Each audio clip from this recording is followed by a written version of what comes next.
Hello and welcome back to another episode, and today we're actually going to do something a little bit different again. We're going to throw spaghetti at the wall and see where we go from there. So I picked up the Zombicide board game lot that I spoke about yesterday's video, so we will go through that. I will show you what to look for. I will show you some price points as to what I expect them to sell for. There are some Kickstarter exclusives in this set. If they weren't in there, I wouldn't have paid for what I paid for them, so we'll talk about that. I do have a list, so we will keep on track. We will talk about the things that we spoke about, or were supposed to speak about yesterday, primarily the Grimace Cup, as to how to capitalize on things like that, the bad buyers, and also the Nintendo Switch games that I picked up yesterday. So what we'll do is we'll drop it off. Snow Brothers is playing in the background in the arcade, so we'll go through that and we'll go from there. All right, we should be back. So today, hopefully, is going to be a lot quicker than yesterday's 1 hour and 23 minutes attempt. So, like I said in the intro, I do have a shopping list of what I want to talk about and quite quickly go through it. I'm going to go through the Zombicide stuff. That's what I picked up. There is a fair bunch of it. So we will talk about that quite quickly before I get in the episode and I forget. So Mike, I can't remember what his username is, Warpig I think it is, he did comment on yesterday's video regarding DS cartridges. Like I have said previously, you do look up the top.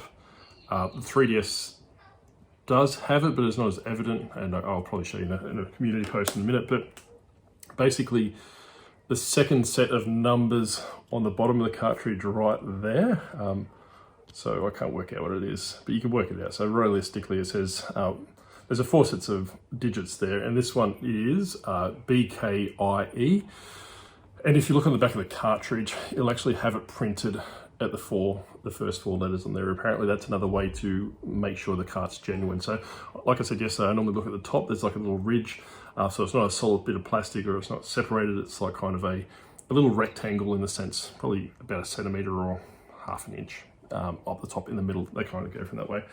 Also the same for 3DS carts as well. So on the 3rd set of letters, so that is BKJP on that one, that's an Australian cart. This is genuine Pokemon X.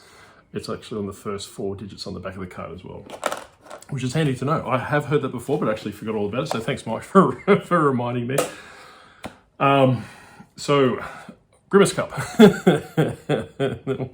Almost feels like a very amateur. Well, pretty much am. I've been doing it for a couple of years, and I still have no idea what I'm doing. I spoke about the Grimace Cup yesterday briefly. Didn't actually give reasons why as to, I suppose that you got to be careful of these kind of promotions from McDonald's. So the first thing I want to talk about quite quickly is you want to be first to market with these things, right? So if you're first to market, you can set the price. So what I did with them, what I spoke about yesterday, is I bought probably 15 or 20 of them. I can't remember. I'll go check one day. And listed them for, I think originally $49.99, and was getting some sales off that. Then other people were coming into the market in the sense on eBay, just talking about them, and obviously getting a bit more, a few people on eBay selling them, so the price dropped. So I am big on first to market, obviously capitalize on what you can. I think I sold 5 or 6 at that originally $50 mark, plus postage to the States. I can't really remember what the exact amount was. However, when, like I said before, as the price started dropping, when more and more people started uploading, so I went to almost immediately to $39.99. These were $22 Australian to buy, so I went to that $40 price point and sold out almost immediately. So the way that I look at about it, and that's when I released the short, just to fuel my ego a little bit later. So it comes down to availabilities as well. The available stock was drying up, so that would push the prices back up. However, you run the risk of becoming out of vogue or people losing interest in them. Yes, there are people that like Stanley Cups, there are people that like Grimace, so McDonald's collectors, and all these different things. And if you are selling these, I suppose if they do come back in future, I would strongly recommend paying the extra 6 cents Australian, just to put them in 2 categories. I put them in fast food merchandise, I think, or advertising, and also stainless steel cups or something along the lines of that. So they had, for the extra 6 cents, it probably didn't need it because the keywords would have been Grimace Cup. People would have been buying purely off that. However, like I said, that I paid that 6 cents just to cast that net further afield. You do run the risk of people becoming bored of it. So in the sense that pretty much I wouldn't recommend driving, all over, all over Melbourne or all over Canberra. I did speak to the people at the post office probably about a week or two after I sold out, because I do speak pretty often to the guys at the post office. They said this lady that does what I did, she watched my short, then she went to the biggest McDonald's probably in the Canberra region and bought I don't know if it was a pallet or a box, but she got about like 100 of these units. That was quite long in its life, and what Tori was saying in his video the other day is that they're starting to slow up, they're starting to die off because they're no longer front of mind. The FOMO, the fear of missing out, is no longer too heavy on people. I wonder if that light's killing me.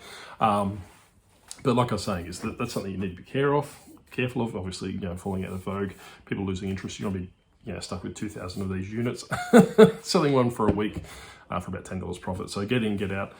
That's the last point. So basically what I do is I get in, get out, and don't get dragged up with the FOMO. Yes, I made probably $13 per unit, probably a little bit more if it went to the States, because I do skim off the top in postage. Being a PN5, a member with Australia Post, we do get a bit of a discount. So that offsets the fees, that offsets the packaging. And I think from postage, I normally pocketed probably $2 or $3 after all said and done, after the fees and the postage, and also the package material. So when McDonald's or something run promotions like this, like the Squid Games, you could buy the cookies with the Grimace cups. You really, really, really want to be opportunistic. If you watched it on TikTok, if you watched it on YouTube Shorts, like the one I put out, it's almost too late. So you really, it was just coincidental for me, like I have said in the previous video, that I do have a McDonald's literally 200 meters away. So what's that? A couple of 100 feet, probably not even that, right next to where I work. So I ducked out of lunch and bought 10, 15, 20, I can't remember what it was. I went to a couple of Maccas. There's probably two in the vicinity of 3 kilometers. Pretty much picked up 20 in total and cleared them out as quick as I could, and pocketed the cash. So that's a pretty quick way of doing it. Like I was saying, is that was before I think they released that day or that night before. I went through Macca's drive-through for a coffee on the way to work. Noticed it was there. Took some really crude photos in my car, just sitting on the seat and taking some photos and going from that way. So that's the Grimace Cup taken care of. So when you do come across promotional items, make sure you get in, get out. That's probably the best bit of advice I can give you, for the simple fact is you don't be holding this stuff. I am recording. Yep. You don't be holding this stuff long term. For example, I've still got about 20 Squid Game cookies. I've well and truly made a profit on those. However, you pretty much want to be at that pretty point where you've sold out, then the demand starts dying off after the fact. So we're going to talk about the bad buyers now. So I did flick up a couple of bad buys in a previous video, one from the UK and one from Australia. So we'll start with the UK guy first. That Blu-ray DVD / built-in hard drive Blu-ray player, for all intents and purposes, I spoke about a couple of weeks ago. I picked it up at Facebook Marketplace for $50. Put it on eBay for $550. It's sold. I did speak to this gentleman from the UK, went back and forward a couple of times. He just wanted to know a couple of things. And like I said in yesterday's video, I normally research in the sense that if they ask a question, like one of the questions he asked was that, can he swap out the hard drive, or can he, burn to an external hard drive? I didn't know. I said, look, realistically, this is the information where I'm getting it from. By your own means, you're welcome to do your own research. So long story short, it wasn't something that made me gel as to actually blocking this person. And even in retrospect, there was nothing that bounced out to say, hey, look, this person particularly could become a pain in the ass later on. So lo and behold, he paid $550 plus $176 postage. I sent the biggest box you could imagine. The player itself was loose, so it had the remote, it had the cords. And other than that, and the manual, other than that, it had nothing else going for it. So I didn't have any box. So I bought an Australian Post box, one of those really big ones. Bubble wrapped it, floated in there, put the paper on either side from those. It was about a week after I sold it, I sent it off. So I sent it off that night, as to what we've previously spoken about, putting in the parcel locker. For those that don't know, you can send international items through a parcel locker. it just scans the barcode, and I don't have one here. It just scans the barcode and opens up the locker, you put it in and off you go. So a week after I posted it, get a message, a very irate message from this buyer saying, hey, look, I've just been charged $120 for VAT tax. That's not on me, that's on you as a seller, you should be paying for that. Can you give me 120 bucks or 120 pound? And I went back and checked, and something you really, really, really need to be careful of when you are sending off international orders. This probably doesn't really it's not probably applicable to people in the States because they have the global shipping program. But for those in Australia, when you send something primarily to Europe or the UK, so basically Denmark, I have seen it, Sweden, I have seen it, Switzerland, I have seen it, definitely England, the UK, it's very hit and miss. I'm not too sure as to what it is, but if you go to the order details, so click on the little 3 buttons next to the print label, go all the way to the bottom where it says view order or view order details. I'm not too sure what it says, but open that up and it'll actually have a VAT IOS number.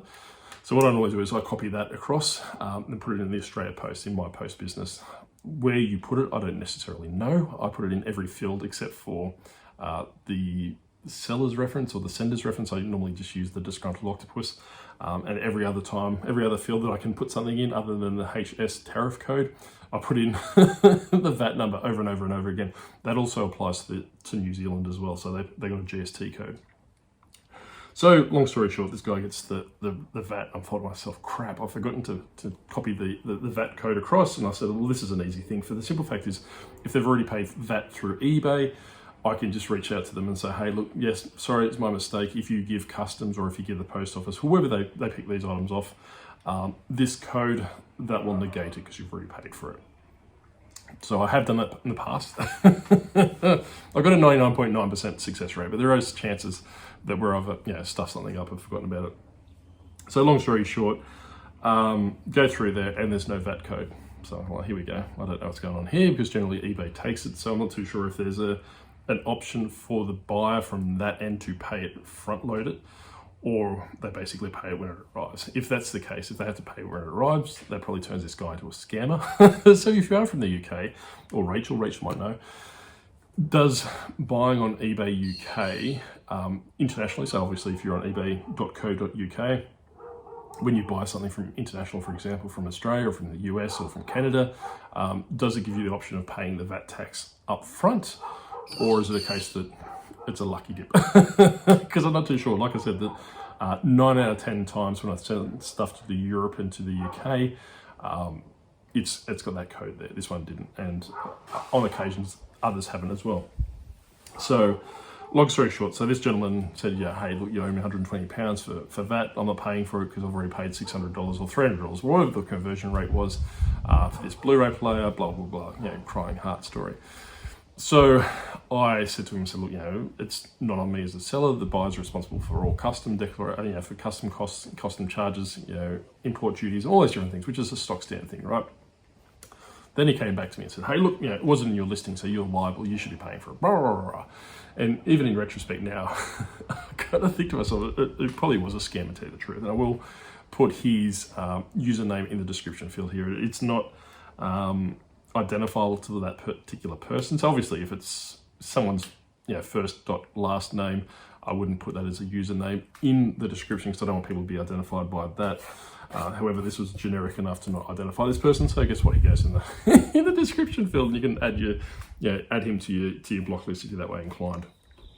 So, long story short, so he's trying to claim it on me. I told him to go back to eBay. I said, look, eBay generally charges this at the point of sale in the sense when you check out.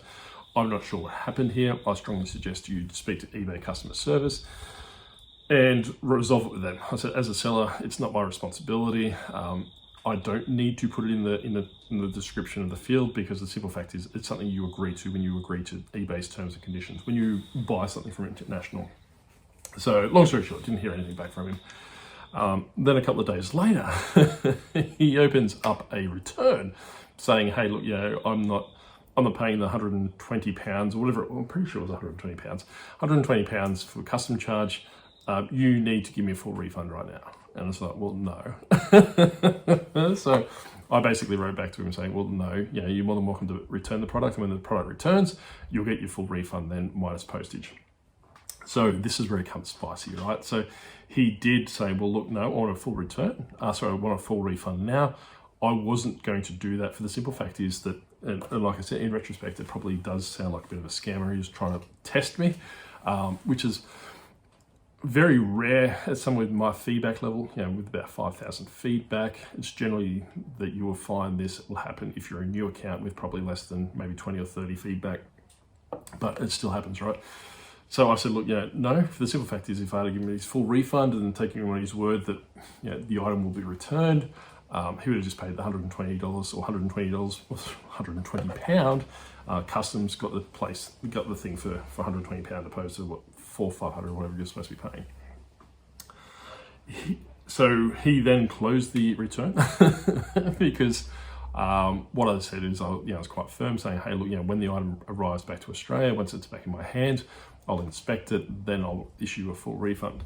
So he quickly realised that if he was going to return the product, he would have had to pay the £120 to get it out of customs, then to send the item back through Royal Mail, whatever it is, at his expense. So I do 30 days domestic returns, so free. Depending on the item, if it's parts or for repair, I do no returns because the simple fact is it's been stipulated 16 times throughout the description, through the title, that it's being sold for parts or repairs, or it's not working, or it's been untested, primarily because I don't have anything to test it, and it's not viable for me to go out and pay $20, $30 for a battery or for a cord to see if it works, and find it doesn't work, and I've wasted $30 or $40 onto something that I couldn't get. So he quite quickly learnt that I wasn't going to curtail to him. He didn't leave negative feedback. So long story short, that's what's happened past that stage. I'm half expecting him to either not collect the item, and I will check the tracking after I finish this video to see if it's being returned to sender.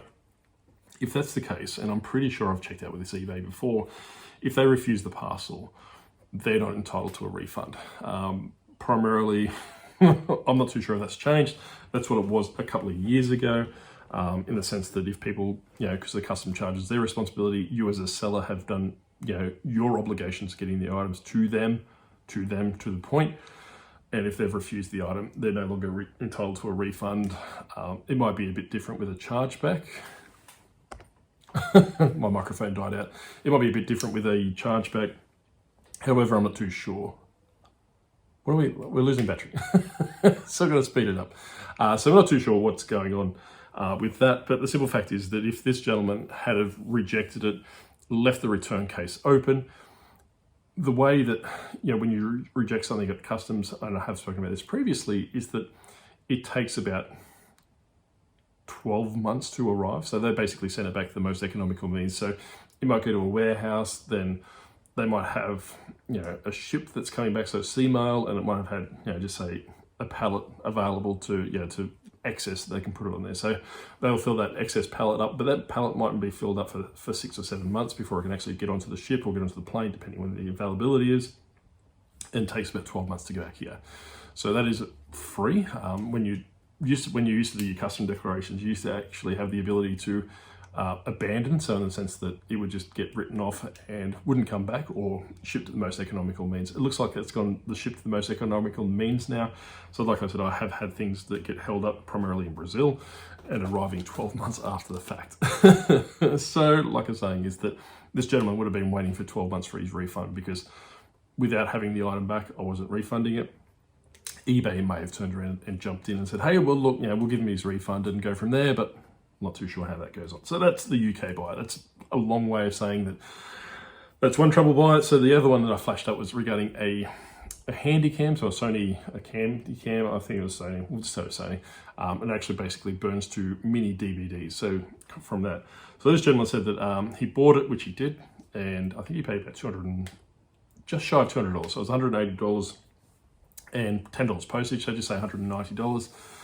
And when it got to him, he basically said, look, I checked it quite quickly. Then I went to film a couple of days later, and it came up with this error message saying that the disc drawer's open.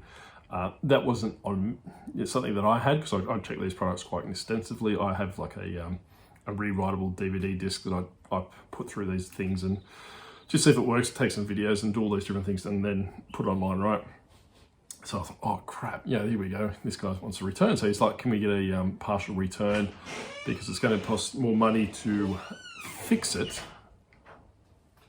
It's going to cost more money to fix it than it's worth, or alternatively, can I do a return? And I was like, okay, cool. All right. So I remember selling it, but I didn't remember selling it recently. And this is what it comes down to, right? So generally speaking, if this gentleman had have reached out to me and said, hey, look, it's broken, it's not working, this is the error, no worries, send it back and I'll give you a full refund. But when I went to the order, it was delivered on the 31st of December. So we are now on the 9th of March. This gentleman reached out to me on the 5th of March. So that's 2 months after his item arrived. So I have a 30-day return policy.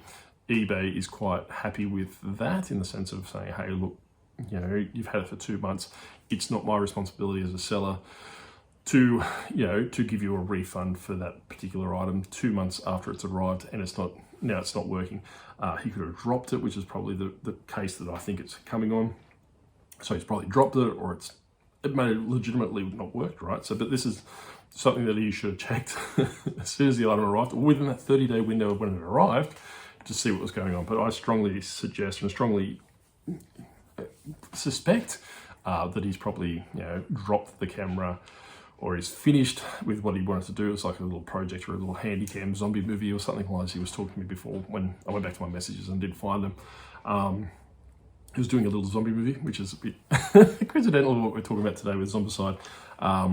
Probably finished that, dropped the camera just to get his refund and go from that way. But like I said, I'm not too sure. But that was delivered, and so I pretty much ignored that message, to tell you the truth. I could go back to him and say, hey, look, sorry that it's arrived, it's outside our 30-day window and all these different things. But the simple fact is that it's clearly articulated in the listing policy, the return policy of 30 days.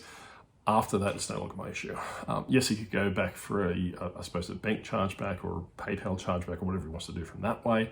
However, I really don't know how eBay would handle that in the sense of saying, hey, it was arrived, we have a 30-day return period. He didn't return it within that 30-day period. I'm washing my hands clean of it. So on the advice of eBay, they did say you could go back to him and offer him a return. No. Or you could just ignore it, which is quite interesting to go from that way. And we did have one come, just I suppose from a Hurricane Albert sidetrack. We did have a item not received case come through, not yesterday, the day before. So today's Sunday, so Friday came through Friday night. So I did sell Pokemon Soul Silver, very similar to the way I normally take photos, is that I have the game case, and like I talked about yesterday's video, have all the correspondence, the menus and everything splayed out, kind of give you that visual representation that everything's included, because 3DS, especially Pokemon games, the more stuff that you have in that case, the more money it's worth. So realistically, if you're taking this is a Switch game, one of the ones I picked up yesterday, if you're taking a listing photo of the front, that's people are just going to skim past it, because the simple fact is that they don't want to spend the extra 3 or 4 seconds to go into the listing and see what's actually included. What I normally do is, I said yesterday, I have the case open like that, but sitting up, and I have all the booklets and the manuals and the cartridge sit on top, so they can tell straight away that it's complete. And that's how this thing gets sold, right? So I charge a little bit extra, but my photos paint the picture, and people, pay for convenience, right? Like, for 15 seconds or 20 seconds to go through and look at competing listings, they probably work out that the one that's just taken a front cover has all the stuff probably $20, $30 cheaper. But because I've taken that photo, sprayed it all at the front to show you exactly what you're receiving, it's sold. So long story short, you had an item not received. And like I said before, I sent all my items tracked, so there's no issues there, so I don't send it untracked. When I used to send things untracked, I used to have probably 1 out of 5 claim that it never arrived, and I had no fail-safe to go back to that. So like I said, everything's tracked, everyone pays for postage in the majority of the cases, so good to go. So I went and looked at the listing, he said he didn't arrive. Then in the item not received notes, which you can leave a note in the item not received case, is saying, please send to apartment 123, 123 Smith Street, Queensland, for example. Well, so that's a bit strange, Then I went back to his order. So he lives in an apartment block. So realistically, when people live in an apartment block, it should be like apartment 1, 10 Smith Street, Brisbane, whatever it is. This guy just put down 10 Smith Street, Brisbane. So he didn't actually put his apartment number down. So Australia Post has returned to sender for the simple fact is that he didn't put his apartment number down. So in the item not received case, he did write saying, hey, please send it to apartment 1234, because it was $270 and I didn't necessarily want to do that. I just opted to say, I reached out to him. He was quite a new account, so it's probably more of a case of that didn't know, but or something along the lines of this. So I reached out to him and said, hey, look, if you close the item not received case, it's coming back to me. I've already checked the tracking. When it arrives back, I'll put a new shipping label on. It costs about $10 and send it back to you to, apartment 123, 10 Smith Street, Brisbane. He was happy with that. Close the case and go from that way. True to my word, I printed the label out and just have it sitting on the desk, ready for it to go. So with him closing the item not received case, he can't open another one up. So I'm not going to be dodgy. I'm not going to try and scam him or pull over the wool over his eyes. With the hurricane coming through and the Australia Post basically closing down all the mail centres in Brisbane at the moment, it may take 2 or 3 weeks to come back here. So I'm not writing a item not returned case, item not received case, when there's a good chance that the item won't come back for 2 or 3 weeks, and having to refund him after 3 days and having a case closed against me, or putting it off with eBay and all those different things, and having my sales impacted as a decision. So like I said, I just said to him, hey, I'll print off another label. Here's the tracking number, which I did there and then. And we went from there. So he was happy with that arrangement. So I have spoken about these, a little change of topic now. I have spoken about these in the previous videos quite extensively. These are the custom declaration sleeves, for a lack of a better term, that you'll get from Australia Post. What they are is they normally come in packets of these. So if you ask them from Australia Post, there's a good chance I'll give you like a packet like this, depending on how much you send, right? If you rock up at a post office once with a parcel, for example, and say, hey, look, I've got to send this internationally, can I have a slip? They'll probably just give you one, but if you go there quite frequently, they'll probably give you a packet. If you ask politely and batter your eyelids, you might you might get a box like I normally do. So what I normally use these for, and I have spoken about this before, they are very akin to like Ziploc bags or bags and game bags and all these things you see on people put in like plastic sleeves and different things. So what I normally do with these things, for video games and for Skylanders and stuff like this, and I will show you quite quickly in a second. So I normally put in one of these. The little paper bit on the back, it does peel off and becomes a sticker, so leave that on. Rip the tab, stick it across there, and I'll normally, depending on the way I send it, if it's going in a box, which these generally go in a padded mailer, if it goes in a box, it just sits on the bottom. And I do have my trusty butcher paper here. So with Skylanders and with anything that I send in the box, I just use that as a void fill. I rip it off, scrunch it up and put it in a box and go from there. So I would strongly suggest, if you are selling video games, you are selling collectibles, you are selling DS or 3DS cartridges, they go in there as well. Anything that is, I suppose, paper or damaged by water or something you want to keep together, put it in these Ziploc bags. Some of the process, so this is how I normally send my Skylanders. So I'll put them in a Ziploc bag like this, or sorry, one of these, almost dropped it. One of these little Ziploc bags. So this is off to America. These are Skylanders, Spyros, Adventure, Sidekicks. They did get turned into mini Skylanders later games. And there's a legendary Spyro there as well. So what I normally do, for all intents and purposes, Ziploc it, back it up, put it in the bag, in the box, scrunched up butcher's paper. Then what I do is I basically put maybe 3 lines of sticky tape across it, or masking tape, or packaging tape, whatever you want to call it. So 1 across the top and 2 that way. So the simple fact is, these give it a bit of a waterproof quality, right? So it looks presentable when they get in. So I have had items arrive, especially Skylanders, when I sourced them. They're rattling around the box, there's no protection. Sometimes they're just sent like that, or in plastic mailers. Don't do that. Let's go to the post office. They're perfect, well, they're 100% free. Like I said, really build relationships with your post office, right? They, like other people have spoken, they'll give you express post tape, which I don't have any on me at the moment. They'll give you these. You have the opportunity to opt into promotional like testing or marketing runs, in the sense that they may give you a roll of this, which has got Australia Post printed all over it. They just want to see how the quality compares in the market, in the sense that they'll give you a roll of this for free. It's not this. Yeah, they might try and, yeah, this roll comes from Officeworks for about 30 bucks or 40 bucks, I can't remember what it is. Lasts probably a couple of months.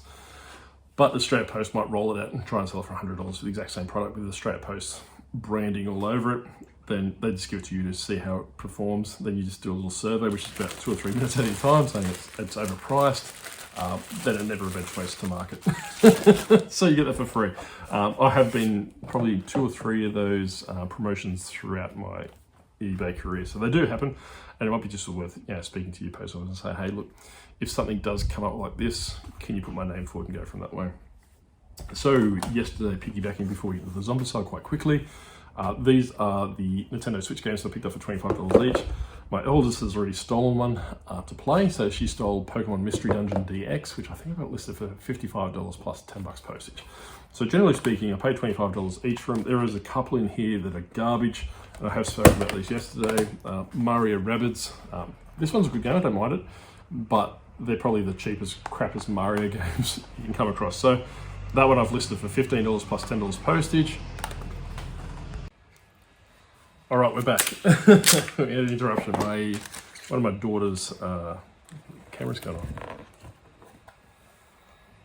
Here we go. I'm probably a better colour now. Yeah, one of my daughters had a sleepover last night. Her parents arrived to pick her up, and couldn't wait to get rid of them because they interrupted my video. Can't do a video in the middle of the garage with the door open, talking to yourself like you're a madman, which is probably no bad thing.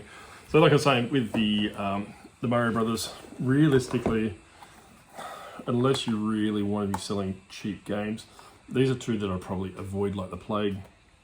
Generally, people see Mario and they get pretty excited with the, from these ones. But yeah, so that one's $15 plus post. That's $20 plus post, which might be decent, for some people for their metrics. However, I'll lose money on those because I paid $25 a piece. We had Persona 5 Royale, so that's one of those. I think I listed that for about $50 plus post. Pokemon Pearl. I've had about a few people reach out to me regarding the cartridge to take a photo of the back. That's the first for me. So that's $50 plus post. Pokemon Shield, $50 plus post. Dragon Quest Treasures. I've actually even heard of this game. My wife normally plays Dragon Quest 9, I think it is. This looks like a very similar vein to Dragon Quest Builders. My wife will probably pinch that just to see what it's like and go from that way. Tears of the Kingdom, Zelda. So this one, they always have to make sure that you're checking all these different things, make sure everything's recording. So Tears of the Kingdom, $55 plus post. Pokemon Scarlet, I think I got that for $45 plus post. And Mario Strikers Football League, about $45 plus post each. So not going to make phenomenal amounts of profit after you take out your tax and all those fees and all those different things. I'm not promoting those. I'm going to leave them probably for a week. Then I'll promote probably about 5%. So, like I said, they came out of the Japan Challenge. I've got the problem with the Japan Challenge at the moment. I'm raking money in, but I'm not finding quality inventory to buy with that money to, obviously, compound that money. So there's no point, having $6,300 in the Japan Challenge, then running out of stock and becoming stagnant. So you will see over here on the right, further afield, so probably more around here. That's the Dungeons and Dragons and Warhammer and Pathfinder, the codexes. So they're a part of the Japan Challenge. So statistically speaking, the ones on your furthest left, so the furthest away from what you can see, they're probably about $50 per volume on average. The ones next to us with the big stack there, probably on average, that's $75 to probably about $100 average. There are some for about $75 plus post, but there's also ones for $300 plus post, and that's locked. They're all in the Japan Challenge, so it's probably about $1,500 that's waiting for Japan Challenge when they eventually sell. They are selling periodically, probably once or twice a week. The more older the volumes and all those different things. So they're advanced Dungeons and Dragons, so they're the second iteration of Dungeons and Dragons. They're in pretty good nick, some of them. Some are less than good nick, but they're the ones that are selling, the ones that aren't in good nick. So each to their own, and we go from that way. There's people. So we just got some more eBay orders, and one day I'll learn not to check a message. Thank you. No, I can't. Cool. So basically just had someone reach out regarding a Pokemon game that I've had sitting for a while. The market's bottomed out in this particular game. At one stage it was about $250. I've lowered it to $150. He wants it for $100. Not going to happen. I'll stick to my virtue. So I'm going to quickly go through and wrap this video up now with the Zombicide stuff. So this is Zombicide. It's a board game. It's little miniatures in the sense that you've got your board game, you've got scenarios, you've got miniatures, and you're fighting off a horde of the undead. It's kind of like, just think of Walking Dead, but a zombie version. So I will start from the bottom, go from there. We do have a lot of expansions like we spoke about yesterday. I do need to work out price points. I will give you rough price points as I go, as for the ones that I've already researched. If I don't know, or there's no recent things, I'll probably... All right, I don't know how much that cut out. Not how much luck. My filming is horrendously bad. So like I said, I'm not too sure how much we cut out. I'm just going to roll it. I'm not going to edit this video, so we go from there. So we did pick up the Zombicide lot. That was about $650. He originally wanted $850. Offered him $600. We compromised at $650, so he drove out from where he lives, probably about 45 minutes to an hour away from me each way, to meet me in the suburb next over. So it worked out really well. So like I said, I probably would have seriously reconsidered driving 2 hours to go pick this lot up, but because he came to me, and all right, I've worked it out, I'm back again. Apparently the internal storage of the phone was full. So we're going for a third take, right? So long story short, so $650 for all the stuff I'm going to show you here. He lived about 45 minutes away each way, so if I had to do that, he met me in the suburb next to where I am, so I'm more than happy to do that. If I was going to drive an hour each way, I probably would have reconsidered this offer for anything more than probably that $400 mark. I don't like undercutting people, but I need to take into consideration. This is probably going to be a slow seller. It is for the Japan challenge. I did take $650 out of the Japan challenge in the premises to roll it probably into that $1,500 mark after all this stuff sells. So I'm going to go through quite quickly now because it looks like everything else is running out of battery where we go. So I'll quite quickly show you what we're looking at. So this is the reboot box. So this is an expansion to the original second edition of Zombicide. I have said this before, I have sold this one for $550 Australian. This one's open. It's basically, like I said before, he has sleeved things in the sense these are the sleeves that he gave me. So I don't know why, but basically you just put the plastic sleeves in. Well, we'll show you a little bit later as well. So all the characters are exactly how they would come. He hasn't primed them, he hasn't painted them. So for this particular box, I'll probably list it at $400 and probably promote that 5% mark. There's only currently mine listed online for $550 that's brand new and sealed with the shrink wrap and all those different things around it. So I'll probably maybe even aim for that $450. There's nothing listed at the moment other than mine I just said. So we can go from there. We'll see how we go for that $450, and we can always bring it down to that $400 mark. So after fees and postage, I will charge $20 postage on top of that as well. So just say 10%, 15% fees. So we're looking at probably about, if I do $450 plus $470, so maybe shy of 400, just maybe $390, $400 for return of investment for that particular one board game. This is that Zombicide Washington ZC that I talked about yesterday. I cannot sell this thing brand new and factory sealed for $75. So this is probably going to go as a loss leader in the sense that I'll probably put it up for maybe $50 or $50 Australian. I'm going to give you an idea. He has painted them, so I can't really be careful the way it comes out. So I don't want everything spilling its guts all over the ground, because obviously condition is everything. The boxes for the most part are in fantastic condition. Just going to take out the like the cards and all these different things quite quickly. What are we running out? Yep, we're still good. And that's the dice there. So I don't know if you can see quite clearly, and I will probably do a screenshot of what I do later on. So there we go. Might even be just easier if I take the action figures out. So he's actually painted them, and this is to a really high standard. So this is a character, I'm not too sure, and like I said yesterday, I don't play the games. So he was telling me this morning he actually goes to Warhammer shops, like say, I suppose, game workshop stores. There's one where I met him at this morning, and he actually paints for the people that bring their products in. So, you know, for example, you might, this is what they normally come up like. So I don't know if he's primed these. I haven't double checked them yet. I don't think he has, because there's a plastic seal on them. But you will take them to a game shop, for example, and he would be paid a commission to paint them for people. And like I said, they're really, really, really good condition. Like a lot of these characters are based on like pop culture. You know, that character there probably would be Michonne out of Walking Dead. So they are pretty good. Like I said, this one isn't normally a particular high selling item, because the quality of the paint job that he's done, yeah, the quality of the paint job he's done may command a higher price, in the sense that I might be able to go a little bit higher than, you know, the $50 I might even be able to get for $100. We'll go something along the lines of that. But the simple fact is that people will pay a premium. I could actually just take the characters out, take their cards out, which each character has a particular card, tells you how they play and their weapons.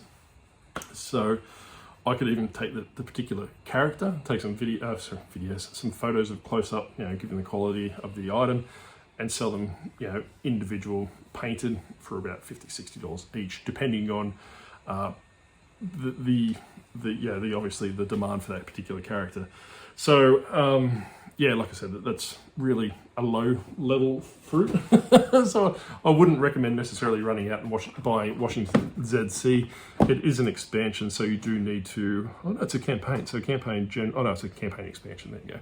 So generally for an expansion, it needs the base game for it. None of this will function as it is. I can't play it because I don't have the base game. Well, here, I've got the base game up in my storage shed up in Newcastle. But that doesn't matter, because I'm selling these products to people that have the base game. And I do put in the comments of the description that it's an expansion. You do need the base game, all those sort of things. So the next one we're coming through is Supernatural. So I haven't spoken about this one before. So where are we?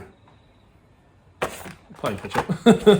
So these are the expansion packs. So this is Sam and Dean Winchester. I love the Supernatural. The first 5 seasons were fantastic. Then his dad and I suppose their adoptive father Bobby Singer. So these ones, and a couple of monsters either side of them. So I don't think he's painted them, and I will show you quite quickly what they look like and how he sleeves them. So when I talk about, he doesn't sleeve these ones, but generally that's the cards they come with, right? So just little cards. They normally sit in there. I'll normally have them floating in the box because they're not going to do much damage. But that's how the characters come. So they're basically, those two characters are grey, these ones are orange, and on the bottom, I will show you because I might as well. Save me time later. So this is when I talk about sleeves, right? So they're basically in a plastic sleeve that, yeah, to protect the card from play. So this, like I said, this guy or this particular person, he may have bought them on commission, in the sense that he bought them locally. These Supernatural Pack 1 and 2, which is Sam and Dean and, you know, the dad and Bobby, are generally available for $30. So there isn't much money in these ones. So brand new, like they're $30 a piece, right? So I'll probably be looking at maybe a combo pack. The reason why I jumped on this is because this is the Kickstarter exclusive, the pre-order bonus. These are available commercially in the sense of retail. You can buy them at retail shops and stuff like this. This isn't. So this one with Castiel and Crowley, I made mention it yesterday. He hasn't, well, he sleeved the cards for the most part. But as you can see, the 3 characters are coming with this one, which is the Archangel Michael Crowley, which is a demon, and Castiel, which is an angel. The only way to get these 3 characters, is to buy them at the pre-order stage. These are out of print, you cannot buy them. These are where the value is, right? So what I will do with these particular ones, there was sold comps all over the place, around $100 for brand new and sealed. There was a sold comp in America for $400 brand new and sealed. There's currently none of this one available for sale, I believe. I'll double check that on. You have to take my word for it. So what I'll do is I'll bundle those 3 together as a pack. I will sell them as, you know, not used but sleeved. I'll use keywords like sleeved because people are actually know what they're looking for and know from that wording. they'll be happy to pick them up. So individually, I would have made a loss on them if I had bought, Dean and Sam, and obviously Bobby and John Winchester as a 2-pack. However, that 3rd pack will increase the value probably, and I will list it probably at $300 Australian. So Zombicide ZC, we don't know what we're going to do with that at the moment because it's, what are we doing now? Phone storage full? No, it's not full. I've checked it. So the ZC will look at either individually parting out the characters or selling them as a painted set. It might even go, depending on the demand for the characters, it might even list it at $150 mark and blow out the people that are selling them brand new, because like I said yesterday's video, if you did persevere with it, people like myself don't have the ability to paint to the level, or any level for me particular, to paint to the level of what he has painted these particular characters, right? So he has done a really good job.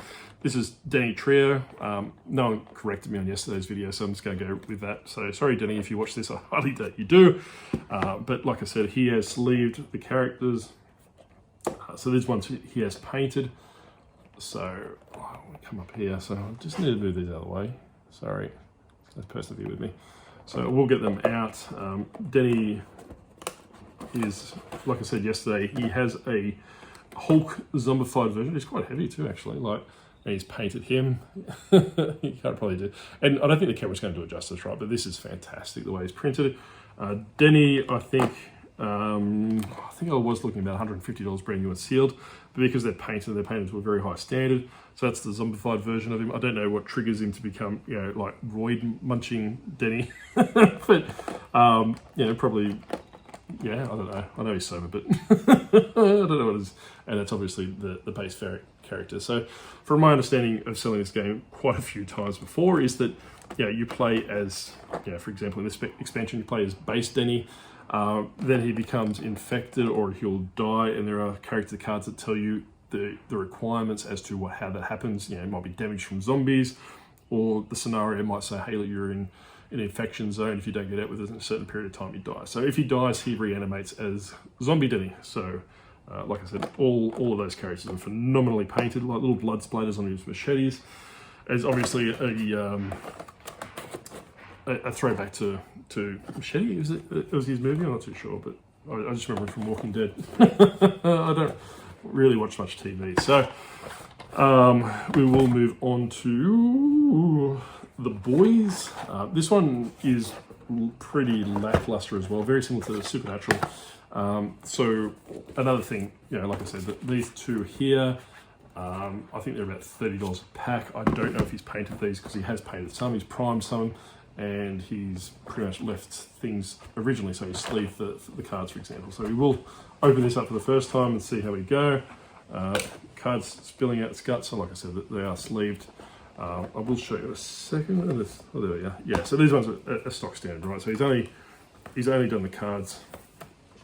So the cards, and like I was saying, there's all the damage hit points and all these different things on the back of the card that kind of gives you an inclination of what conditions need to be met before they obviously die. I don't think these ones turn into zombies because they're probably just stock standard by the looks of it. There's no alternative models for these characters.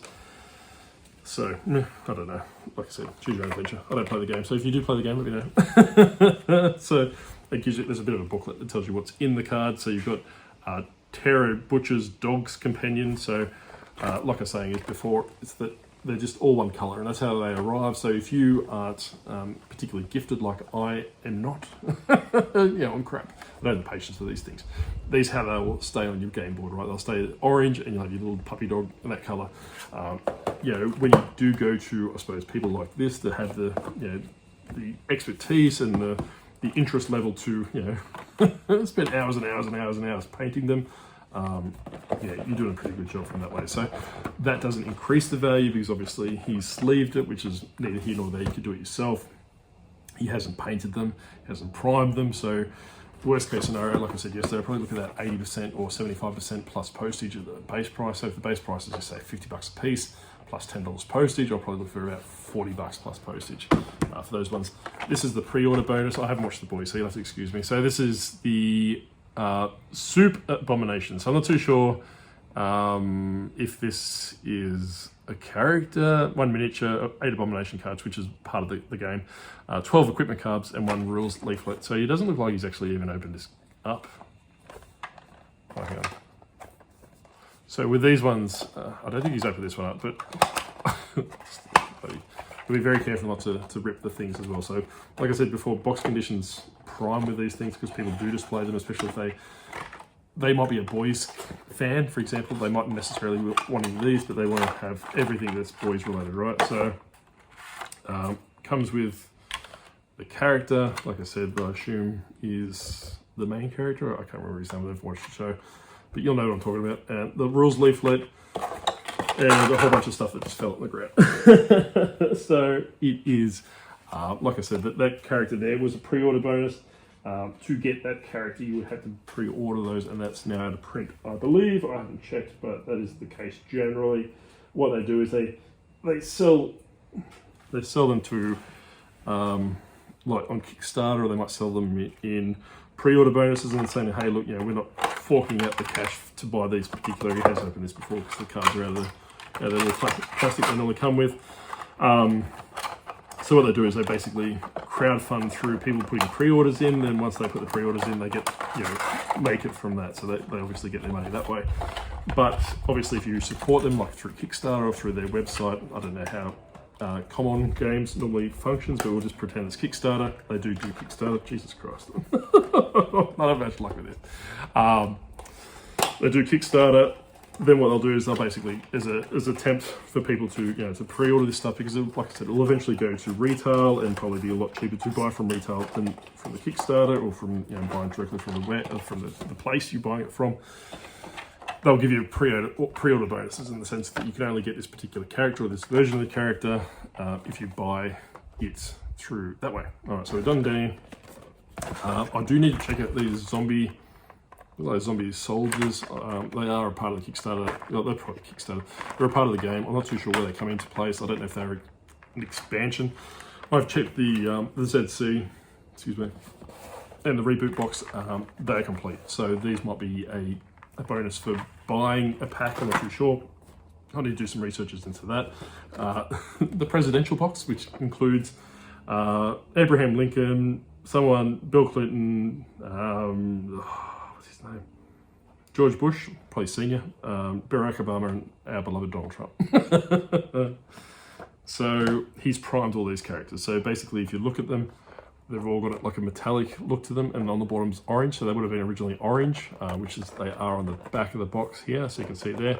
But I don't think the camera's doing it really justice. So he's primed them for obviously ready for being painted.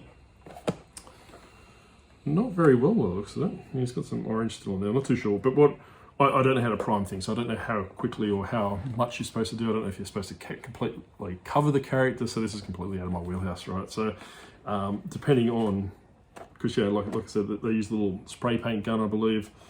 So he may have just sprayed them, depending on the severity of, I don't know, I'm just talking about so long story short, he's primed those. So that'd be a keyword that I use in that one.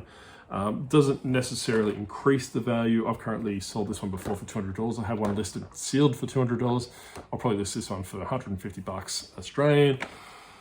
Primed, and be that the keyword that I use. So basically open box, haven't been played with, which they haven't, but they've been primed from that one.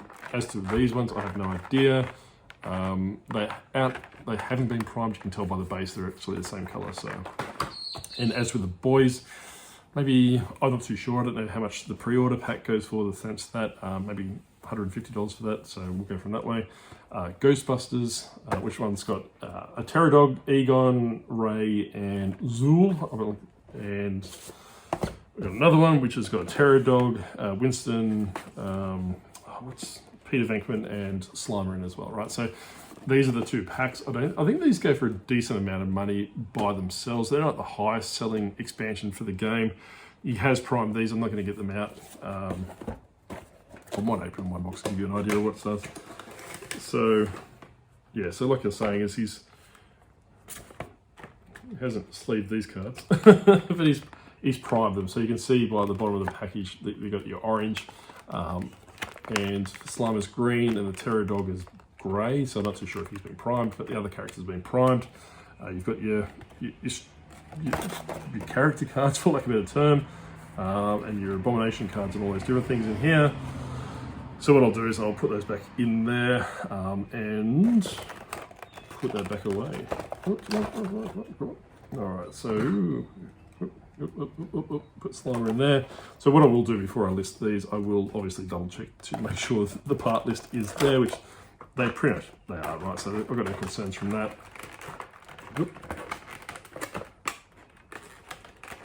All right, so that goes in there. So we've got the character cards in there, we've got the different things in there, they've got the booklet, the rule booklets and all those different things. So that's called Pack 1, Zombicide of First Edition. So a lot of these things are compatible with the second edition. There is a Zombie Dogs, which is a card which basically gives you Venkman's, or sorry, not Venkman, Winston's, is it Zedmore? Zedmore, isn't it? Yeah, Winston. So that's basically his character card. So generally, yeah, if you play the game, you know what I'm talking about. Because I don't. All right, slide in there. All right, we'll pack him away later. So, like I said, the Ghostbusters stuff. Generally, the second one, he has primed them. I will do that. And the pre-order bonus for this one was the Marshmallow Man. So he has painted our beloved Marshmallow Man. I will take him out and show you. Get blanking out. Alright, so he has done this one to a pretty high standard as well. So this is his battle damaged Marshmallow Man in the sense that just taking out of his packet. So he's quite heavy. But yeah, like I said, he's a bit battle damaged, so he's a bit burnt. So he's been painted all around the front, around the back, around the sides. And like I was saying, he's got a little bit of the proton pack burns around his groin and on the top of his leg, and go from there. So that's the pre-order bonus for this particular one. With the Stay Puft Marshmallow Man being painted, and it's very similar to what is on the side of the box here, so he's painted very similar to that, will increase the value, right?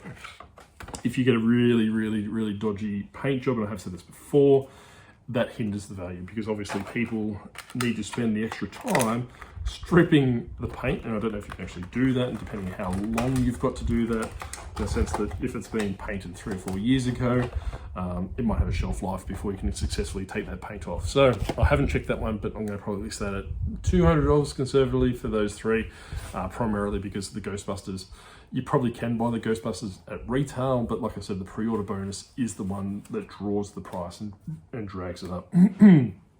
So we're getting towards the end of it. So the Zombicide 3D card set. This, to my knowledge, is a 3D. Oh, sorry, is a Kickstarter exclusive. He has painted the cars. Which is they're a lot bigger than I was expecting. So this is a police car. It's got a bit of battle damage by the looks of it. Not necessarily the best paint job, but these cars go for $100 brand new and sealed. So because he has painted them, you know, like I said, it's not fantastic, but he does have some he's got some pretty decent details, right? So on the back it's got a shotgun, and in the front it's got a handgun, and he's painted it in silver and all those different things. So the police, you could probably basically say it's probably battle damage. That's probably the original color of the car was. Yeah, but like I said, it's got some battle damage on the top of the stuff. So people may be drawn to that style. Like I said, it's not very characteristic of his painting style. So either he hasn't painted this one, or he's done it on purpose that way. But yeah, like I said, this is the other car. It doesn't look like he's finished it, because you know, you can see at the back it's kind of not painted. So maybe he's only primed it or just on the edges, lost interest in the car, so I'm not too sure. But I probably will list it, especially there's none available in Australia. I probably listed $150, primarily because the cop car's pretty much, you know, completely painted. And the military vehicle, I assume it's a military vehicle, is probably half painted. So it's not going to help it, but it's not going to hinder it as well, because I'm the only person probably in the Australian market. I'll probably go for the $150 mark. And now we go into the Zombie Dogs. This is only compatible with the first version of the game, so it doesn't come across to the second one. However, I'm pretty sure you can pretty much bring your own rules in to bring it into the second version of the game. He's only primed them all in the sense that he's made them all black. And it's got all the cards all over that way. So I won't give you an idea. I won't show you because the cards will spray everywhere. But like I was saying, it's just normal, like zombified dogs in the sense. If you play Resident Evil 2 or Resident Evil, you probably know what a zombified dog looks like. So that one, and I'm pretty sure that sells for about $100. And like I said, primed, it really doesn't, like I said, if anything, it probably increases the value a little bit because obviously you're saving the time of doing it yourself. But for a casual player that just obviously would play with them raw or unpainted, it's much less. So I will look online. I'll probably list the zombie dogs for about $150 mark. Use keywords like primed, open box, sleeved if they are sleeved, and go from that way. So we're getting on to the, to the end of it now. These are the last two, and these are the reason why I picked up the item. Oh, there's a spider. Shoo. So these are the ones I picked up. So these are the Ninja Turtle ones. And I think I showed you yesterday's video. This one's got Michelangelo and Raphael, Bebop and Rocksteady.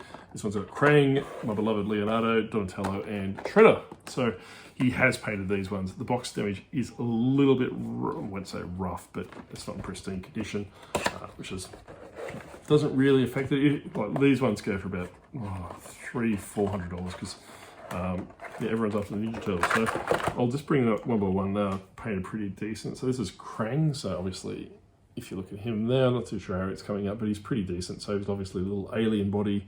He's painted pink, which is good. His android suit is good to go from there. I'm not going to bring too much of them out because I don't want to deal with the cards because they are a pain. I should be taking photos. Oh, what are you doing? I think my thing's gone dead. But quite quickly, before we wrap it up, I'll show you Donatello. So there's Donatello there. He's, like I said, he's painted pretty good. So like I said, is that those ones will probably go for $300. So they are some decent value in this. So the boys, ZC, different things along the lines of that. So I might look at parting the characters out. I have seen in the reboot box where people parting out individual characters unpainted for about $50 or $60 a piece, and there's about 10 characters in there. So like I said, I'm going to do whatever I can to maximize the value of this.